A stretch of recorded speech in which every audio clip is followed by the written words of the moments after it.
Hey, it's W5HRO. Well, after all this time, I finally got back to working on the homebrew transmitter again. I know I promised I would get to it again soon, and I just now got to it. What is it? It's February 6th, I believe. My plan is to get everything going for Thanksgiving weekend, so I'm plugging away here. But check this out. If I hit the PTT, and look at the watt meter, I'm getting 400 watts carrier out, exactly dead smack on the money. The screen is at 497, it's just a little below 500. And when I modulate, look what it does. Look at the screen current. Hey, hey, hey, hey, hey, hey, hey. Hey, hey, hey. Look what that does, oh my God. I gotta be careful because I don't have the negative peak limiter supply, but man, this thing is loud. I can already hear it. I'm on dummy load, by the way. I have my cantenna, my MFJ cantenna up there in the box. So let me walk around the back side of the transmitter and look at those regulators. Hey, hey, see how they dim? Hey, hey, hey, hey, hey. I'm getting just a little bit of talk back because I need to hook up the negative peak limiter, the supply to the negative peak limiter. Right now, the connection on it's floating. This thing's working. But look at that screen current. Oh my God. That's amazing. So I got to button a couple more things down. What I got to do is I got to pull the exciter rack out of here, and I got to wire up the relay so I can use this jack here to control the relay, the solid state DC relay to put the voltage on the supply. I mean on the keep alive supply. Let me turn everything off real quick and come back around here. The shack's kind of a mess again here. I got the courier off the desk. I'm gonna get this all ready here probably by tomorrow, Monday or so, and then I'm gonna pull this desk out. I'm gonna hang the map. I'm gonna start getting all this stuff squared away. But I'll be on the air here by Thanksgiving for sure this time. So I was waiting for this thing to, I want to reach up in here and pull this meter off, and I want the voltages to kind of go away before I do that. These big 16 mic oil filled capacitors down here really don't store much charge. It dissipates. These bleeders on there kind of take care of it pretty quick, so it's all right. Let me reach up here and get this thing unclipped off of here. Oh, where is it? Gosh darn it. There we go. And let me clip it on the, I don't have the relay. There's no DC voltage control. I've just got the terminal shorted right now to bypass it. So let me put the voltmeter on here. It was supposed to be a 200 volt supply. I've got the regulators on it. Let me power this all back up again. And what happened is the first regulators I put on there, I shorted them out when I was first working on it back when's the last time I did a video on this thing? That's the last time I worked on this thing. I just now today drilled the hole. See that dropping resistor back in there? I don't know if you can see that or not. I'll try to keep the phone here more stable. I'm taking this video. See that big 100 watt resistor I have in there mounted on that heat sink. Remember I said last video several months ago, like it was the first of this year, I said I was going to go ahead and mount that. I just mounted that today. I just got it done. So that's why I put everything on hold. I was doing all my antenna, everything else, other projects. So I just got back on this today, finally.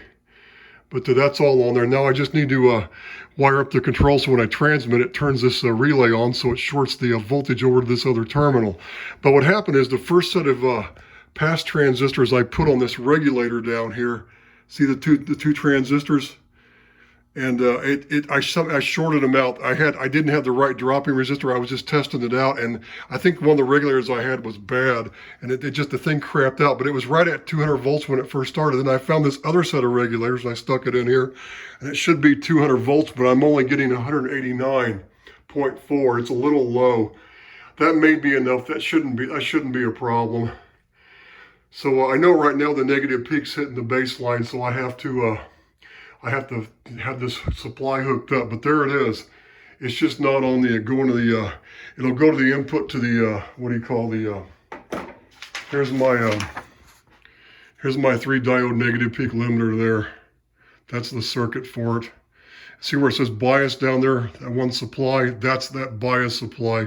It's a regulated supply, but for some reason the tolerance on these other 2 regulators I put in here, the second set I put in here, they came out kind of low. It's just the tolerance is off on them a little bit. So here's the Keep Alive supply. This is it here. That's it, that's what I have. There's that, I used the mechanical relay symbol for this solid state relay, but that's okay. See that 0.1 mic on the output? I haven't hooked that up yet. Let me, where'd I put my flashlight just now? Here it is. Let me go over here. I'm trying not to jiggle the phone around too much, but where is it? See that oil filled cap right there? That's a 1,000-volt oil filled cap. That's going to be just on the out. It's going to be connected to the output terminal. It's going to go to the limiter. I think what I might do is I haven't hooked it up yet because I wasn't sure how I'm going to mount it. I don't really have a bracket to do it. What I may do is I may just take some hot glue on the bottom of it on the side and just stick it in there and just be done with it. Hook the wires to it. That's probably what I'm going to do tomorrow. I'll just hot glue it in there and not worry about it. It's not that critical because I can always just, you know, pry it off if I ever had to replace it, but it should never go bad. It's a 1,000-volt oil-filled cap. So that should work pretty nice for that. I thought it'd be a good idea to put a 0.1 on the output to protect the thing, keep the noise off of it, but this thing's working. I'll be darned, you know. But when I pull this rack out tomorrow, this exciter rack, to hook up that, wire up that relay to get the 12 volts out on this one of these RCA jacks here so I can control the relay, I'm going to go ahead and hook up this light. I never did hook up this meter light yet, and the meter's still not, I don't have the resistors in there. I'm not really worried about that at this second, but that's the next thing I've got to do when I get this all buttoned up, and I'm gonna pull off this rack. I'm gonna put in all the current resistors in there so I get this meter to function. But I'm gonna get the light to work tomorrow when I pull this thing out. I'm gonna do this tomorrow. So boy, I tell you, this has been kind of a long project. When did I start this? A year ago? Last January, and it's November now, so January's coming. It was almost 2 years ago when I started this, and then I had my antenna. I put up that big inverted L up there that was up about 55 feet, and that windstorm blew that tree over, and it fell on the wire and just killed everything. So I've got a big vertical up in the backyard now. I've got that 75 meter that ground mounted vertical with ground radials on it. So I'll be on 75 and everybody should be able to hear me because most of the guys I'm hearing are far away. The locals are coming in really weak. They're PW, they're piss weak.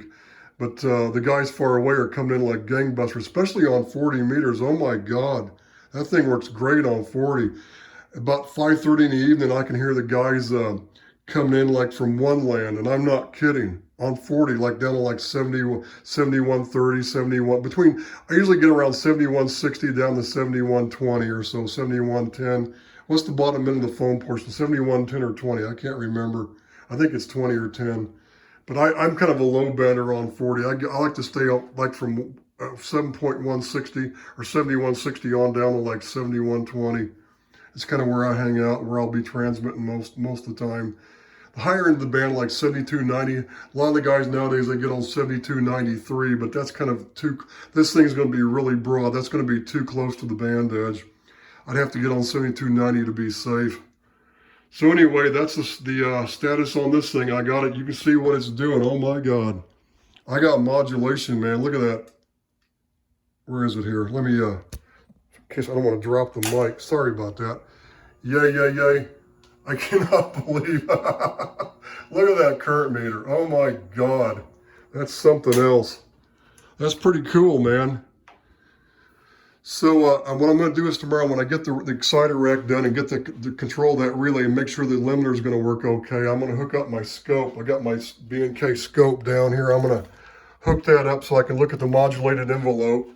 And I've got something, where did I put that?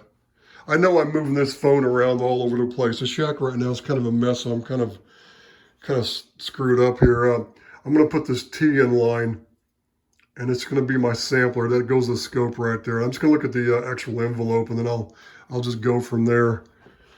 So that's, it's been a long time coming. I thought I'd do this video tonight to get everybody kind of like, hey, he's got it working. Oh, it's going to work. You heard how that loud that thing sounds coming out of the inside of it, right? But that's because the negative peak's hitting the baseline. Once I do that, it'll get better. But you can see that modulate, that current on that screen. Oh my God. That voltage divider going down there is going to work fantastic. It is working fantastic. Why do I still have grid drive? For some reason, I still have grid drive. What the world? Why do I have grid drive? That grid drive should be off when the spot button's not hit or I'm not on transmit. What? I'm not sure what's going on with the grid drive. I just noticed that. Why does this thing have grid drive? Interesting. Something. I don't know why I have grid drive. I just noticed that. That is strange. Interesting. That's squirrely. I mean, I shouldn't have any grid drive because this relay's not on. How could I have grid drive? I'll have to look at that to see what's going on. Something's, it's probably a brain fart moment. There's probably something I've got hooked up that I didn't realize is hooked up, but that shouldn't be doing that. I just noticed that. Unless maybe this switch. Oh. This is doing something weird. This switch is doing something weird. I think I've got something shorted across that switch. There's something going on. I shouldn't even have grid drive right now. But see how it's kind of, I push the button in, the relay clicks twice. There's something got shorted on that switch. It's probably something's pinched in there. That's probably all it is. I'll fix that tomorrow. So that's all for now. This is W5HR and an O.